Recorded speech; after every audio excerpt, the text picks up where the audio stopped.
Okay, how you doing? Welcome to a little bit different this time. I'm going to do a teaching. It could be several videos going forward. And we're going to talk about the fourth branch of government. I know there is no fourth branch.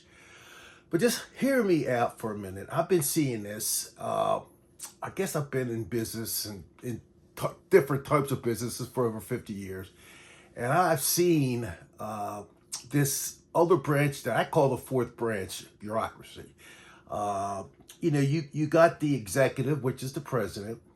You got the legislative, which is the Congress. And you got the judiciary, which is the Supreme Court. And I'm going to add the fourth branch of government being bureaucracy. And I really think it comes home closer than the other three. And I think you'll relate to what I'm going to say to you because everyone, I think, has experienced governmental problems in their life. Bureaucracy, I'm going to be looking down, and I got to look at some of my notes because I wanted to get this thing exactly right. So I want to give you the definition of bureaucracy. It's a complex structure with multiple layers and procedures. And that should be enough to scare you. You see, when government starts something, it doesn't stay small. In order for government to get more controlling and have more power, they got to grow government. And how do you grow government? You hire employees to fill positions that are existing, and then you make up more departments. And you want to grow this thing, so what happens? They can control our lives day to day through how?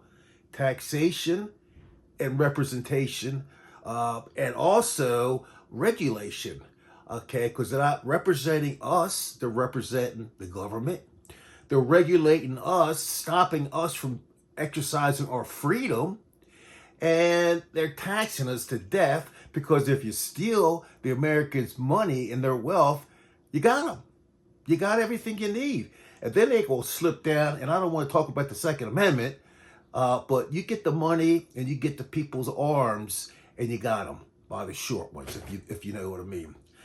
Now, this is a centralized hierarchy, okay? Our government was never supposed to be a total centralized hierarchy. It was supposed to be done with the states because what we call the America, the United States, all united, of America, America being this big suction of land that we live in. So we're one of the portions of them, one of the 50 states, therefore the United States of America. So we were supposed to have individual states because it was closer to home to govern by. You can't govern everything by a centralized government. You just can't do it. So you got to give the power to the states to govern each individual state. So let's just say you don't like what one state is doing. Well, you have an opportunity to move to another state. And each state is going to have a difference in their governance and how they run things. And if you like it, you move there. If you don't like it, you stay where you're at. So we don't want a centralized government. The federal government is not supposed to be in our lives day in and day out, minute by minute. It's not good. So we have both Congress and the president.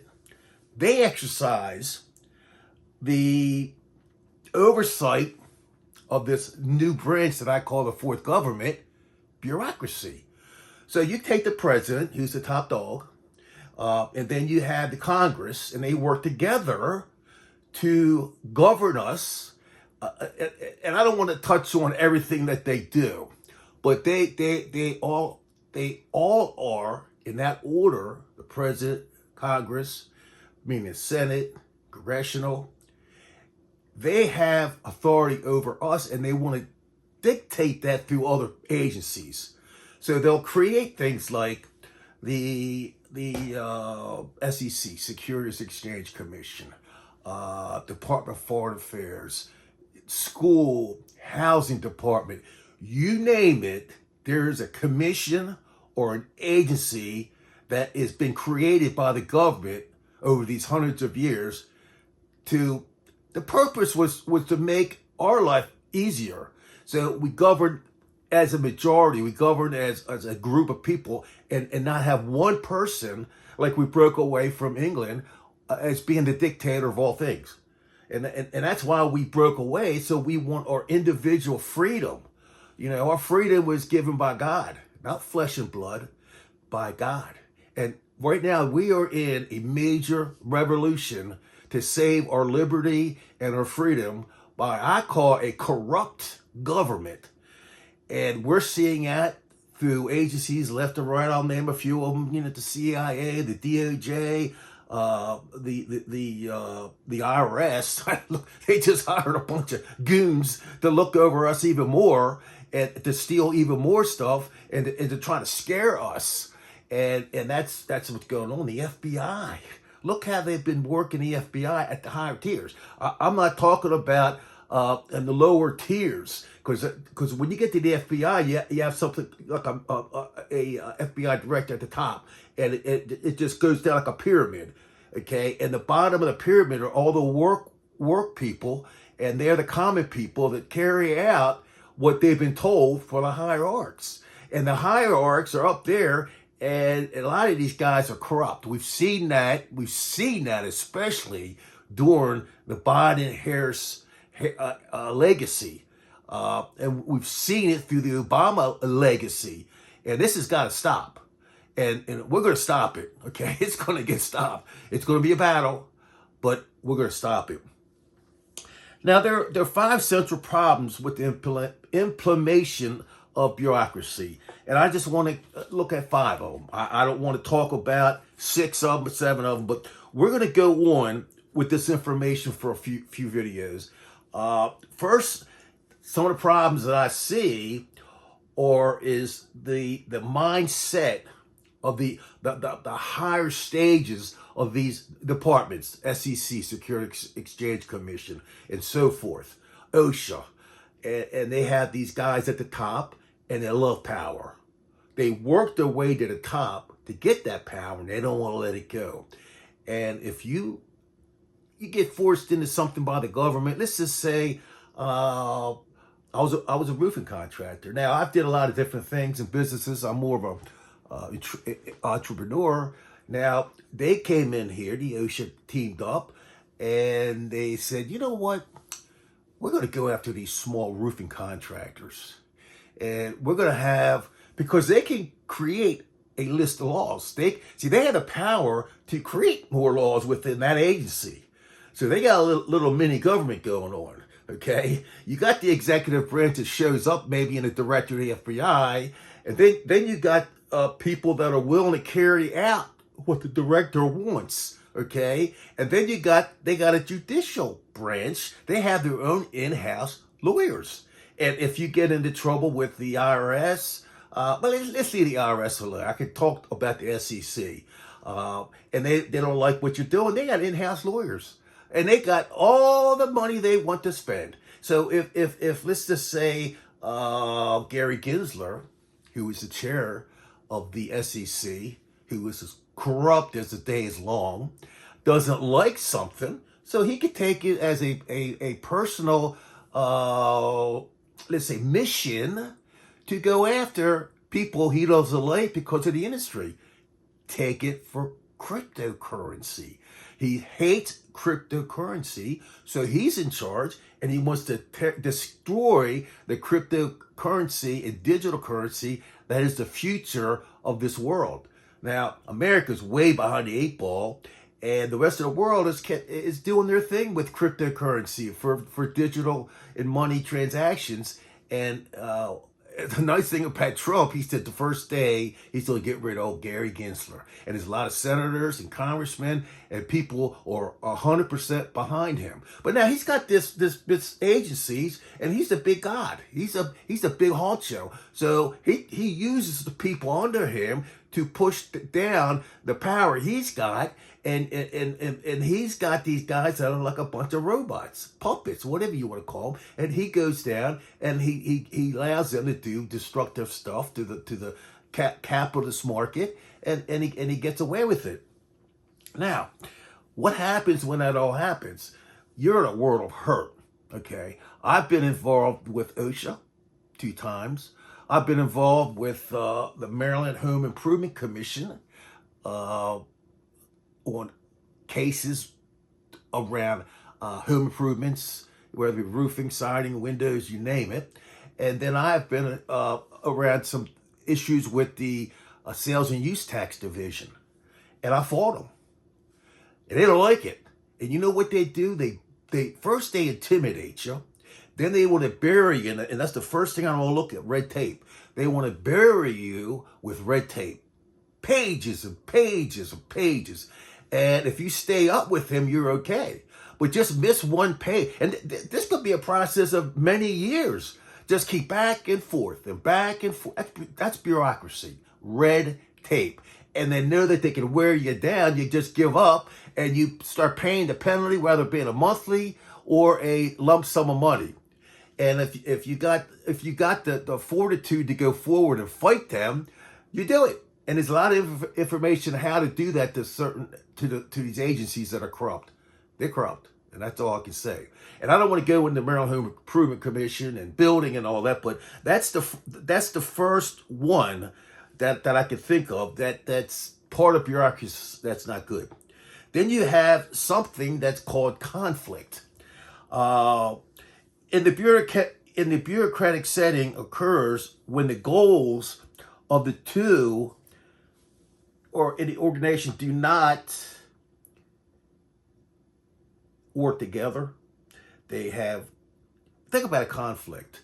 You're arguing with someone over whatever, a law, let's say a sideline on your property, and you plant a tree that's a little too close to the property line, and your neighbor gets all bent out of shape, and you have a conflict.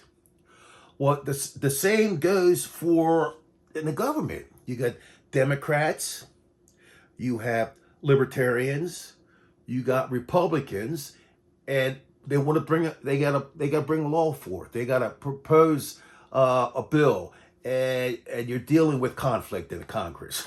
Obviously, we're in big conflict now because we're so divided as a country.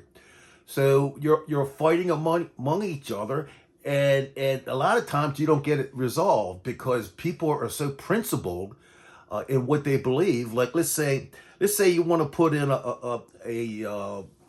you got stream in your property, and you want to put a shed within 50 feet of the stream because you like the setting and all that, and a local government comes in and says, oh, well, you can't do that. Oh, why can't I? Well, there might be some kind of little, whatever they call these things, a growth in the stream or little fish that may be a quarter inch long, and you can't do that. Well, why was that? Why is that now a big issue? It wasn't 50 years ago because you got the Environment Protection Agency, and talk about a power group. They show up on every job site to make sure that it's environmentally safe. You gotta put up a silt fence. And a lot of times the silt fences, you'll see it on new homes. It's a black little fence that's maybe 2.5, 3 foot tall. And you'll say, well, even if the water and a little bit of soot gets through there, it's going into the road or something. And it's just craziness. So they create these laws, and there's no room for adjusting. It's in black and white, and you get these officials that come out there, and they're just so by the book they can't think outside the box. So they make your life a living hell, and there's conflict, and then you might have to order a lawyer involved to do your rights. It's a bitch, but it's just the way it is. So there's a lot of conflict in bureaucracy. I remember building a church, and we had crossed a small little wet spot, okay? And we had put up some concrete piping, and we had, not only did we have a neighbor get involved in it, we had the federal environmental, we had state-run environmental, Oh, I remember coming out to the job, and all these people are here, and then we had the county, some officials from the county, and they're all fighting over these pipes that weren't hurt a damn thing. In fact, these little, I don't know what they call them. It was some kind of term, and they could, what stream wasn't even wet at the time. It was kind of dry, but so the environmental agency says, well, it's a wet area, so you can't cross it unless you do this, plant so many trees here, and do this, and this kind of thing. And this went on for freaking weeks. And what it does, it stops the construction site, and you get these bureaucrats out there who just have a, let's just say they're atheists or agnostic and they don't like churches. Well, they could put their personal persuasion in there and really make it hard for you. So bureaucracy in itself isn't bad, but when you get certain people involved in it that are just principled, it could be a real hairball. So the next thing is duplication. And what you have are two or more agency seem to be doing the same thing. I remember in the past I'd call up about a situation on let's say I get a set of house plans for a house, and I get the plat, and I want to go over to the office where you get permits, and you're talking it over with a lot of times it's just someone taking the information and then passing it on to site managers and building managers, and it goes through different departments, and it may take months to get your building permit. And we get into a discussion, and they say, well, we're not, we can't say what we want to say because we're not in that agency. Okay, we got to go to another agency, which is a duplicate with a little different twist to the name than the other agency. And so you get on the phone, you start that process, and then you find out that there's another agency that wants to look at this, and in zoning and planning, and they got to look at this and see if this is good and that's good. And a lot of time they're in conflict with each other. So you got this overlap of agencies that are trying to do the same thing, and they got a job that they're guaranteed with the government, and they're principled. That's all I can say is they're principled, and they'll fight you. They'll fight you tooth and nail. I remember one time going into the permit center where you get permits for houses, and I said to them, show me where. Well, actually, I was doing a small addition to a house, and this was years and years ago.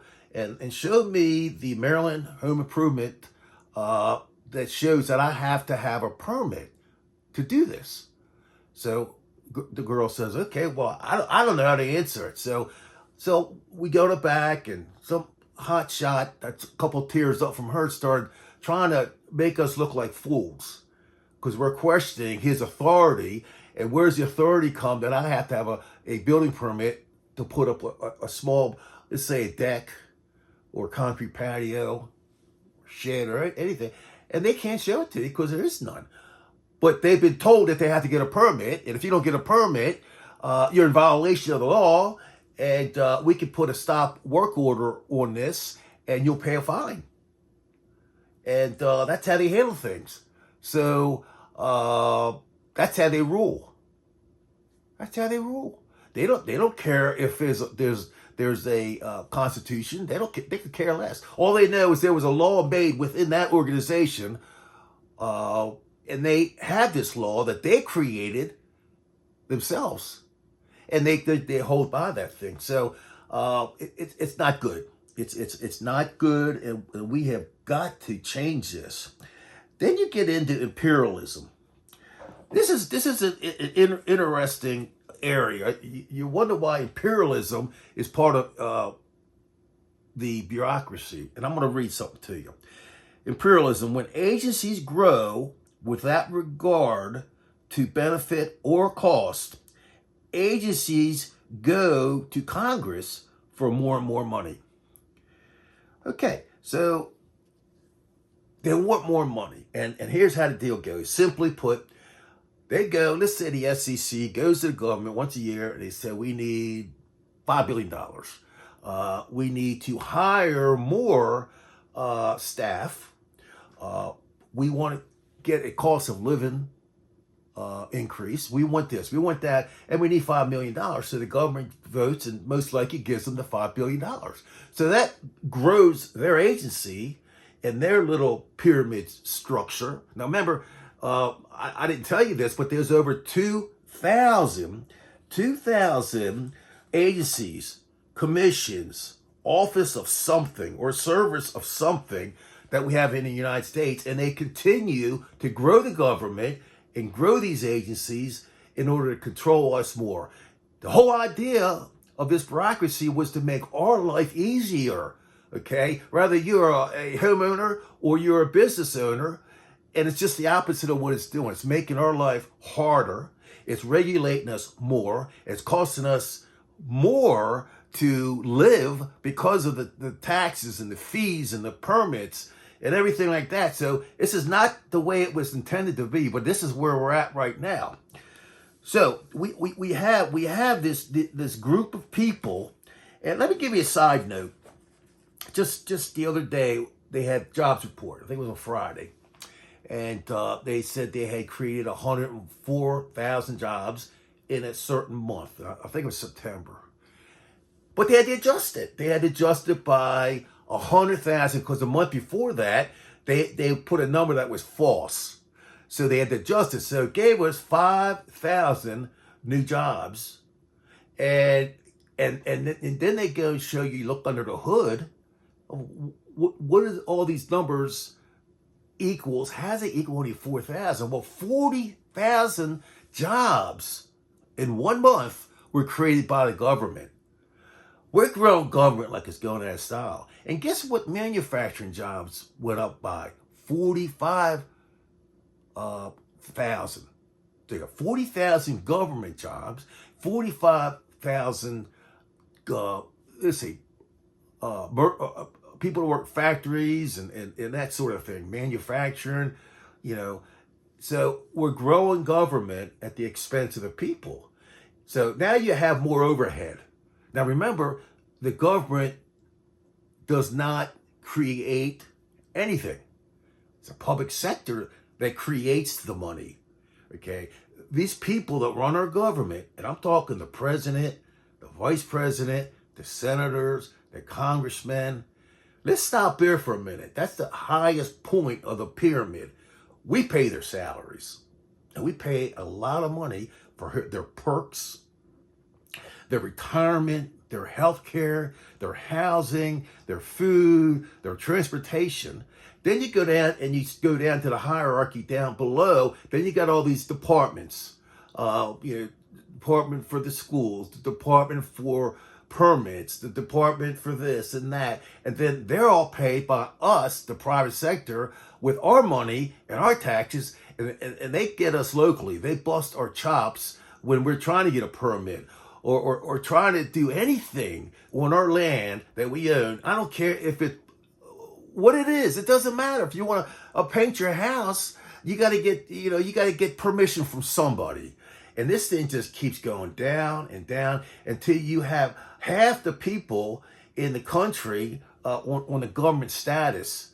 And then we're just a total communist, socialist, whatever you want to call it, at that point. Okay? So we got to be very careful. We're there. Hey, listen, we're there. Now, we were talking about the number 5th is waste. Let me tell you what waste is. Well, you know what waste is. You put stuff in a trash can, and it gets thrown away. This is the information I got with waste. Real simple. Waste is spending more than what is necessary. You got kids, you got young kids, and they says, "Mom, I want a pair of shoes. I need to get this particular brand, and it costs hundreds of dollars for a pair of tennis shoes. It's a name brand, whatever, so they can look good with the kids." And the kid says, I need this. And you as a parent say, well, the difference between need and want. You want this, but you don't need this. Because I can get you a pair of shoes that are a lot cheaper and fulfill the same function of protecting your feet. But you need this particular one. Now, the government will spend our money the same way. Let's say a pair of pliers, you could go Home Depot and buy them for $10. Well, they got to buy through a certain company because it's been set up that way through the Congress, and that pair of pliers might cost $200. And they got to order 10,000 pliers. And they could have bought the thing for $10, but now they're paying $200. Well, they don't care. There's such a abuse on spending. Once they pony that money up, it's gone. It's history. It's sitting in a little place whenever someone needs it. And they said, we need this money for pliers. And they don't know where it's going. They don't know how much it's costing. It's just there. So there is so much waste and fraud. And it's got to stop. It's got to stop. Government is wasting our money. I don't know how else to put it. I mean, if you have a checking account and you overdraw it consistently, it's criminal. I mean, if you knowingly pass a check and there's no money in the account, well, these clowns are running up on 35 trillion with a T, not a B, billion. It's a T, $1 trillion in debt. Okay, we have $2 trillion in a deficit, and that continues. They can't stop spending. They are addicted to spending and taxing. Spend and tax. So we're continuing at this base, $2 trillion every year. So let's just say Biden's been in there for coming on 4 years. So he's added $8 trillion. So now how do they pay for it? Well, they pay for it with interest payments. So you know how it goes. You run up a credit card and you can't pay in full for the next month, then you got interest payments on top of the principal, which is what you owe. And most of the credit cards are around 20 to 28%, and that starts accumulating day one after you don't pay the outstanding balance. There's no way to catch it. There's no way to catch it. This government cannot catch it unless they cut out all this bureaucracy. They got to cut out departments. They got to cut out all this stuff that was wasteful. Yeah, like a shrimp running on a running gadget, okay? Or where's a bee sting the most? And they're spending millions, hundreds of millions of dollars on all this stupid stuff. A lot of this stuff they're spending overseas or same types of things. It's just pissing away money like it's going out of style. And the thing about that is they don't care because they can print money. I put a printing machine in my basement and I try to print my way out of debt, or you try to print your way out of debt. You see the prison cell real quick. But our government can continue to print and print and print, and there's nothing you and I can do about it. And then that creates inflation, right? So that it also creates the debasement of the dollar. Once was the dollar would be, let's say, 100 cents. In the last 4 years, Joey Biden, we just lost about 18 cents on a dollar. So now we don't have 100 cents to spend on goods anymore. It's 84 cents.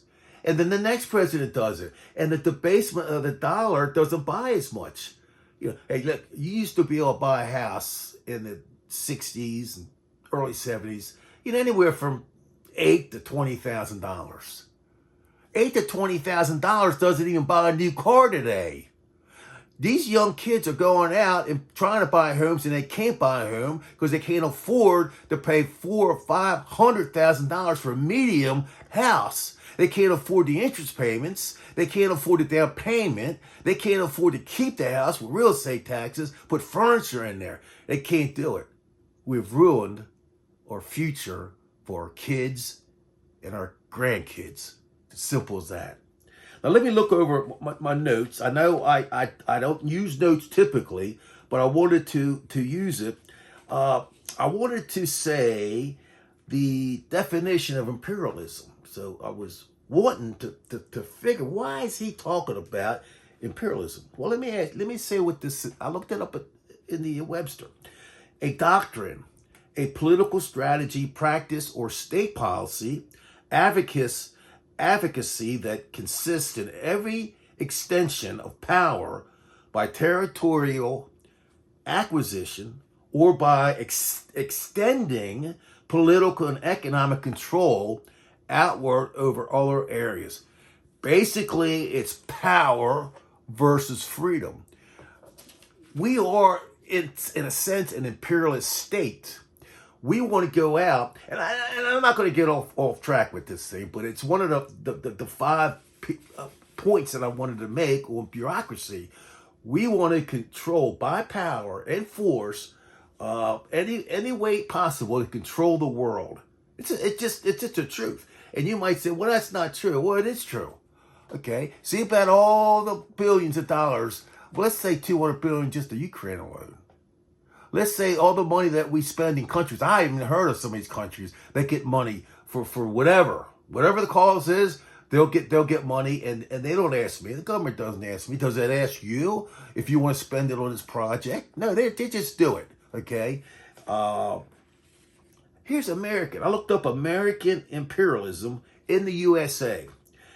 Expansion of a political, the American political, economic, cultural, media, and military influence beyond the boundaries of the United States of America.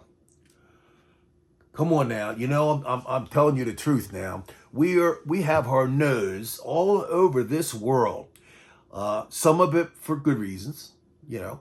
I'm not going to disagree with that, but we want to control the world so they would be just like us, and we have a lot of war mongers, the people that just love war, that lives in Congress right now. They love war. It's money. It's just a military complex, and they get rich. They get rich. A lot of these people, senators and congressmen, I shouldn't say senators, but maybe a senator or a congressman here and there that has an interest in the military for the reason is they make money on it. They have a private business on the side or whatever. That's not right. That's not right, because what's happening is they're I don't want to talk about this because a lot of people know this to be a fact. My senator went in 45 years ago. Now he's a millionaire. Well, how do you get to be a millionaire? If that's his only income is through the government salary, how does he become a millionaire? Well, he does a lot of insider trading. Oh, they won't agree with that. Insider trading doesn't happen. It does. It does. Now, I want to go one more time through the layers and the problems with the implementation of bureaucracy. Number 1, red tape. Number 2, conflict. Number 3, duplication.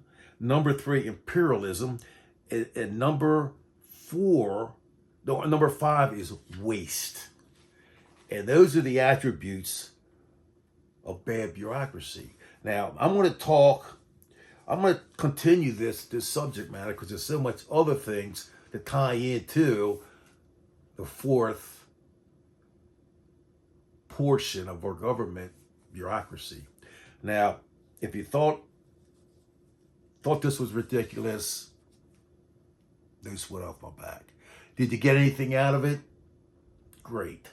If you want to comment, you want to put your 2 cents into it, comment. good or bad. Just go ahead and comment. I want to see what the people are thinking. Uh, there is a like button. You want to smash the like button? You liked it? I appreciate it.